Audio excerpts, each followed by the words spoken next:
On the road to Augusta, we honor the places where history lives, not just in trophies, but in the soil beneath your feet. That's the spirit of McConnell Golf. What began with the preservation of Donald Ross's final design at Raleigh Country Club has grown into the largest owner of premier private clubs in the Southeast. Today, their portfolio spans 17 exceptional properties across the Carolinas, Tennessee, and Virginia, featuring courses designed by legends like Ross, Pete Dye, Tom Fazio, Arnold Palmer, and Greg Norman. And consider this: Sedgefield Country Club, home of the PGA Tour's Wyndham Championship, is also where the Atlantic Coast Conference was founded back in 1953. That's not just golf history, that's sports history. McConnell Golf lives by a simple motto: pure golf for the true golfer. Championship conditions, remarkable hospitality, and a family-focused club lifestyle that extends well beyond the fairways. To learn more about this extraordinary collection of clubs, visit mcconnellgolf.com.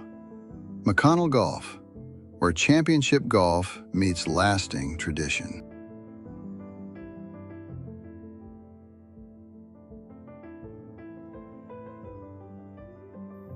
Two champions, two defining victories, one road that leads to Augusta. 2025 United States Junior Amateur Champion Hamilton Coleman. 2025 United States Amateur Champion Mason Howell. Soon to be roommates at the University of Georgia, young champions preparing for the next chapter together. From junior dominance to amateur supremacy, these are not just rising stars. They are the future of American golf for decades to come. This is where legacy begins. McConnell Golf presents Road to Augusta on the North Carolina Sports Network. Here's Ward Clayton. We've got the U.S. Junior Amateur Champion and the U.S. Amateur Champion with us today. My first question for both of you guys is, where is the trophy that you each won? Yeah, I have it we have a walkway when we walk in the house, and I put it on that. I have some other trophies on that area too, so. Yeah, right now it's actually out in Phoenix, but when it's at the house, I normally eat breakfast next to it in the kitchen, just so I can see it every day. Who's the coolest person that's contacted you or made connections with you after you won the U.S. Junior Amateur? I haven't had many cool PGA Tour players. Mason might be able to go first. Let me think for a second. Okay, go ahead, Mason. Yeah. I've had the honor, honestly, to talk to Ben Crenshaw. Just about some things, and yeah, he's a great mentor and great to be in touch with. Give you any putting tips? Yeah, I've talked to him a little bit about how I'm gonna try to plot my way around that course in Augusta. Oh yeah, well he's got a pretty sound caddy there too, Carl Jackson, who we're going to have on this show. And so if you ever get an opportunity to speak to Mr. Jackson, you'll get a wealth of knowledge there. Yeah, exactly. And I know you got your man who's caddying for you. That'd be a great resource there too. So it sure would be. Fantastic. Okay, Hamilton, who's it could be somebody locally in Augusta too. So I think one cool person was the owner of Bednardi, Sam Bednardi. He reached out to me and gave me a congrats, which is cool because I've used their putters for a while, so that's cool to hear from him. So here's a stat for both of you guys from the USGA.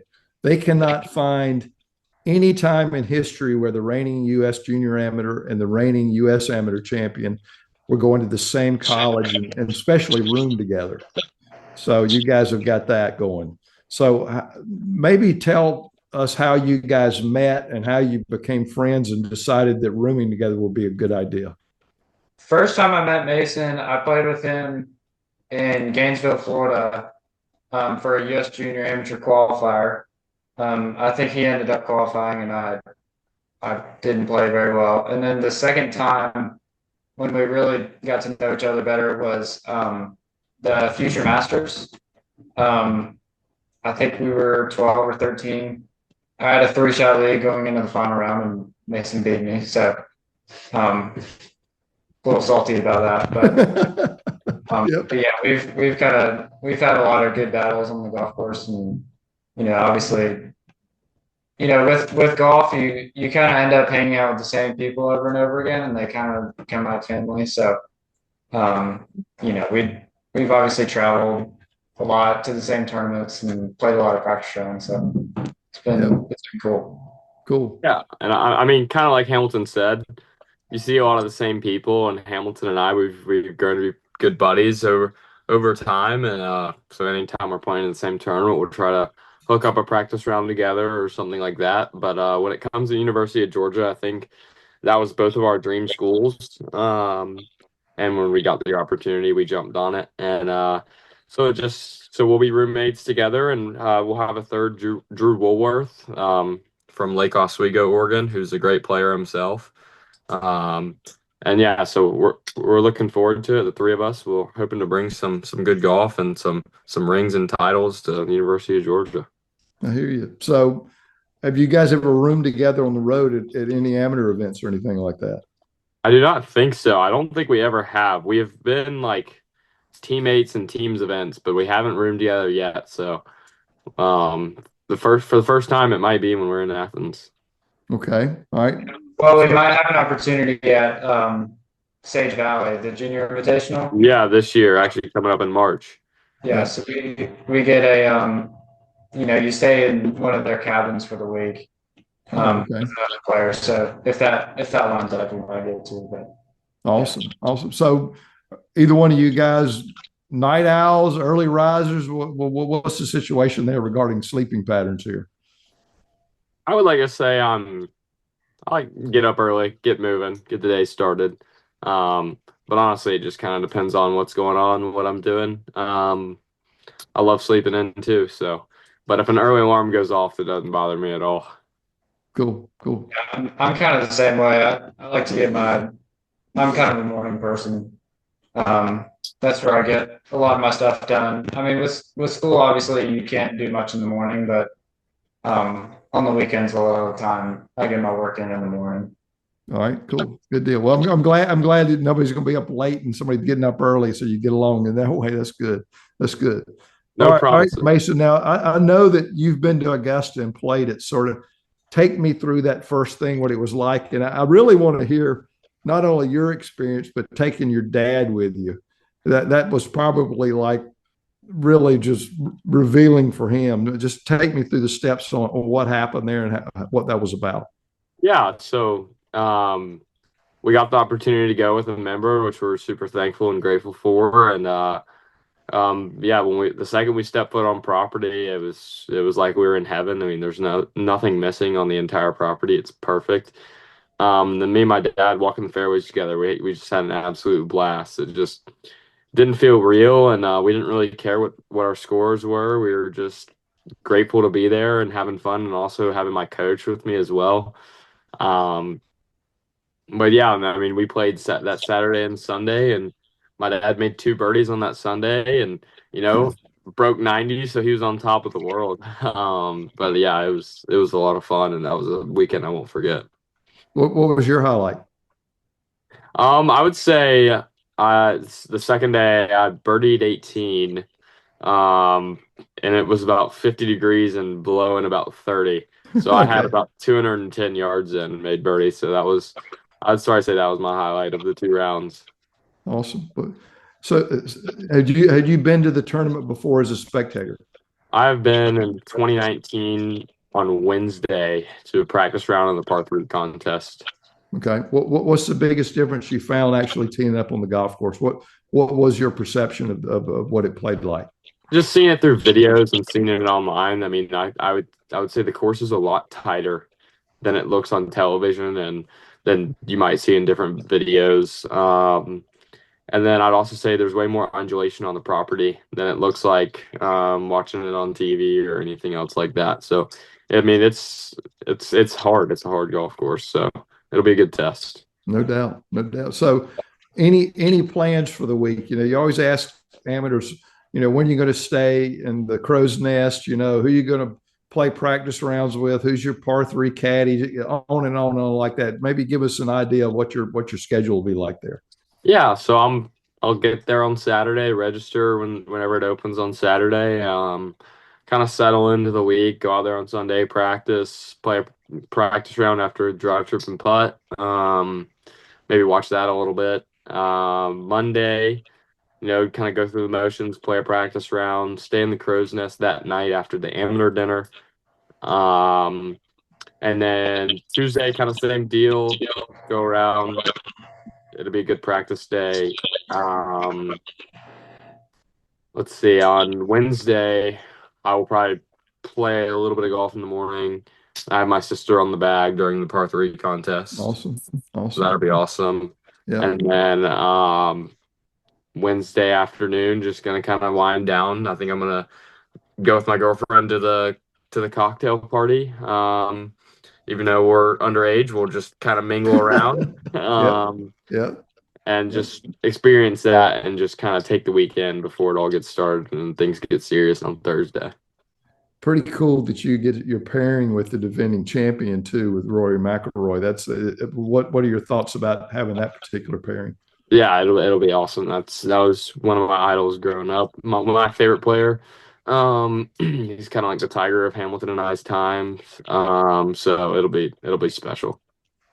Now, Hamilton, I'm asking you a similar question. As an Augustan, what advice would you give your pal here about playing Augusta National since you grew up in Augusta? Any particular advice you've given him or something you think about that you ought to pass along? I'd say definitely try to find your quiet spaces around Augusta, because it's obviously it feels like the whole world is in town. So, if you go to the wrong restaurant, sometimes you'll probably never be able to leave. That, and then just, I'm sure he's heard this a million times, but just, enjoy it all. There's,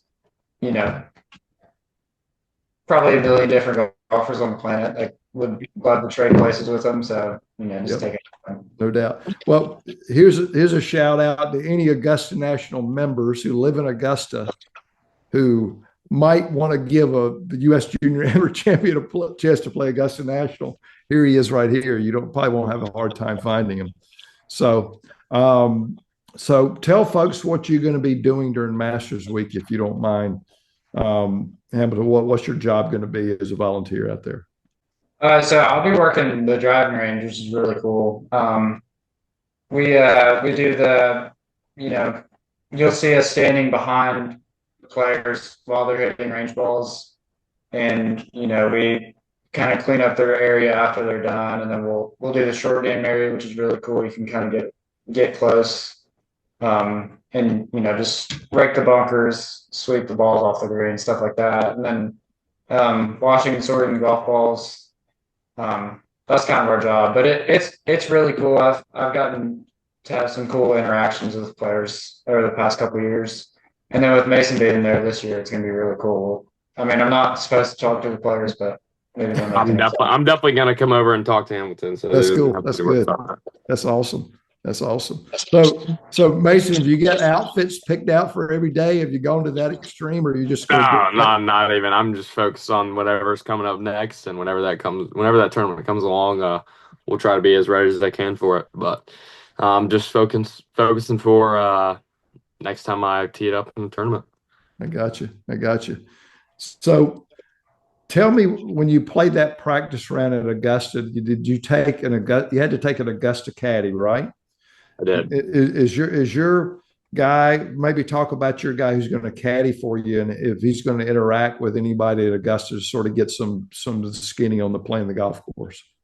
I'm going to take Jimmy Gillum with me to caddy for me. He caddied for me at Oakmont. He caddied for me at the Olympic Club. He caddied for me at the RSM, and most recently at the Jones Cup. So we've got a good connection, and yeah, whenever I take some of my visits to go and play, I have to use a course caddy, but I can bring one non-playing guest. So Jimmy will be walking with us, picking the caddy's brain and kind of mapping them out himself. So he'll get a good chance to look and see the golf course and kind of pick the local caddies' brains. So Now, he's not only your caddy, isn't he your short game instructor or something like that too? he is my short game instructor as well as my high school golf coach. Ah, okay. All right. So he's a pretty decent player too. How much golf have you played with him? Oh, I play with him probably 3 to 4 times a week. If he can sneak off work, yeah, he's a really good player.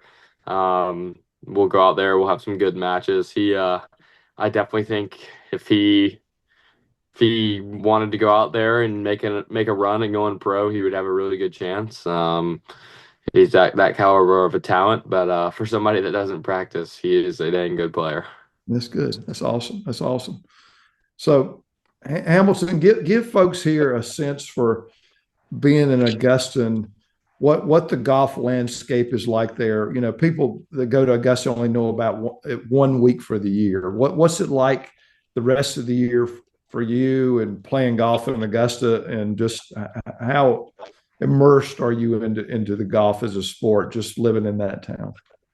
Yeah, I mean, obviously, as you'd expect, there's a very deep appreciation for golf. You know, I'm at a Westlake Country Club, and there's, I mean, an incredible amount of junior players that I get to play with, and pretty much all of that stems from, the course 10 miles down the road. So,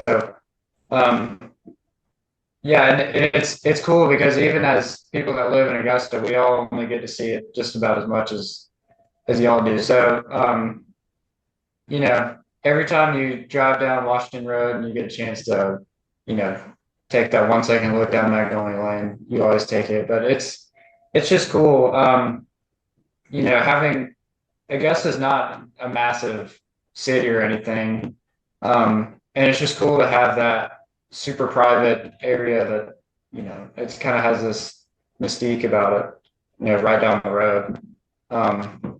But yeah, I mean, everybody here appreciates the game, knows the history of the game, and it's been great for me because there's a lot of good players around that I can pick their brain and compete with. So, along with you guys winning these titles, I think the landscape has changed a little bit in amateur athletics. College football and college basketball gets a lot of attention, but maybe each one of you give me an example of name, image, and likeness that you've been able to take advantage of.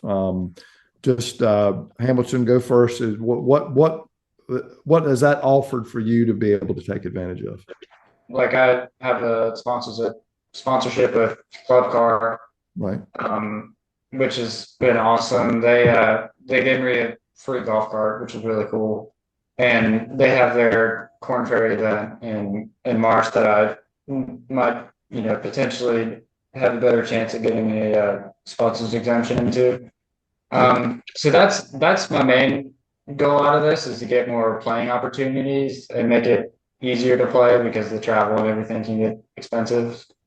But yeah, so having that opportunity to, I'm not out here to get rich or anything, but to make it easier to, play on the highest levels of amateur golf.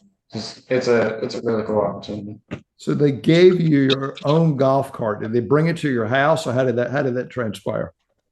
So they surprised me on the golf course. I was practicing, and they just kind of pulled up to the range with it, which was really cool. So, but I love it. I drive it all the time. Awesome. All right, Mason, go ahead. Yeah, I mean, I wouldn't necessarily call it that we're taking advantage of the name, image, and likeness. I would say more of just we're creating partnerships and long-term partnerships and friendships with people that can help us continue our consistent pursuit of playing on the PGA Tour and playing professional golf. And I think these companies or these people that step in and help us along our journey, it's definitely a big help, and it's definitely changed a lot in terms of golf. But yeah, I think it's a good thing. I think it's positive. It helps, like, going on these outings, playing with different people. you really get to make connections, and that's kind of how I was able to play Augusta National. So yeah, I definitely think it's a good thing for the game, but there's different ways you have to look at it. Name who your sponsors are, if you don't mind, just so everybody knows. Yeah, I mean, for 2026, I'm with Ping, um, FootJoy, Titleist, Huntington Bank, and Holderness and Bourne. And your dad referred that you went out to Arizona last week or a couple of weeks ago and spent a few days there. What did that entail when you were Ping? Were they fitting you? Were you trying their equipment, seeing their buildings? What was going on there? Yeah, I go out to Ping every year in January. I've been going for like the past 5 years. I go check my clubs, check to see if I need to change anything, do anything different, and then go out and play golf course. I went or played golf. I played golf with my Ping rep Jeff Brown and two other members of the Ping family, and everybody's awesome out there, and it's really special. And that's Scottsdale, Arizona is a perfect place this time of year. And that's where the trophy is now, right? The trophy is out there right now. I should be getting shipped back out today, so I should have it back this week. Let's hope so. I agree. Awesome. All right. I'm going to end this up with a couple quick hitters here. Okay. Mason, favorite and least favorite holes at Augusta National. Favorite and least favorite. Yep. Oh, I don't know that I could say a least favorite, but I'd definitely say hole 12 favorite. How about the most difficult hole you faced? Most difficult. Okay, when I was there, probably hole 11. Caught it into the wind both days, and it just becomes a different beast. And then I'd say favorite hole, probably hole 12. Okay. If you were limited to buying one thing in the Masters Pro Shop, what would that be? Probably a belt. I'm big on collecting belts. Okay. All right. Gotcha. Pimento cheese or egg salad? Neither. The barbecue sandwich is better. Okay. Gotcha. Okay. All right. Hamilton, I got a little wider range for you here, man. Okay. 3 favorite courses to play in Augusta, and you can't say Augusta National. Can we count the whole of the CSRA? Like, can we branch out to Aiken? Yeah, definitely. I'll say Palmetto Golf Club. Then I'll go Champion Retreat, Augusta Country Club. Okay, gotcha. All right. 3 favorite places to eat in Augusta. My favorite is Ray's Coastal Cafe. Kind of a smaller restaurant. French Market Grill. I mean, it's kind of a classic, but one of my favorites, more Cajun style. And then there's a lot of good Mexican restaurants. Okay. I don't know what it is, but there's like 10 or 15 in this area that are really good. So pretty much any Mexican restaurant. All right. Same question I asked Mason. Favorite and least favorite holes at Augusta National? I'd say favorite for me is 13. I mean, we saw what happened last year in the final round with Rory and everything. Yeah. So I'd say 13, 12 is obviously a close second, but I'd say least favorite. Probably like hole 4. It's just, kind of a like 240-yard par 3. Just kind of try to make a par. So I guess, but it's still not a bad hole. It's just, it's just a little bit less exciting than the others. But there's really no bad hole or unfair hole out there. No, I agree. Okay. Same question I asked Mason. If you could buy only one thing in the golf shop there, what would it be? I'd say a belt too. I like collecting belts. Okay. And have some good options there. So. Okay. Pimento cheese or egg salad? I don't really like either. But if I had to choose one, I'd probably say pimento cheese. Okay. All right. Since you've been going to the Masters as a volunteer, but also you're familiar with the place, where's your favorite or your secret place to watch golf at Augusta National? Is there a particular location? Obviously, 16 is really cool. I was able to watch Rory on 16 on Saturday when he made eagle last year. which is really cool. I'd say hole 7 is a very underrated hole. That's such a cool par 4. And then I also watched Rory hit that shot on 7 on Sunday, from the left trees, which is really cool. And then you can kind of watch 8 tee shot, and you're kind of near 15 and 16. So it's kind of like the central point of the golf course. And there's a lot of places you can get from there. So yeah, I'd say 7 is pretty underrated. Final question for both of you guys. It seems like, as somebody who's a golfer, it's been pretty surreal that you get to play in the Masters, and your best pal is you're going to be roommates with is playing in the Masters next year. Sort of try to sum up what that experience is you're looking forward to most about that. I would say, I mean, obviously, I'm really looking forward to playing in Augusta, but I'm honestly most looking forward to playing alongside Hamilton when he makes his first major start at Shinnecock Hills this year. Augusta is going to be a lot of fun. It's going to be a fun week for me and my family. But in terms of me watching Hamilton have major success in golf, watching him play at Shinnecock Hills and playing against him, it's going to be awesome for both of us.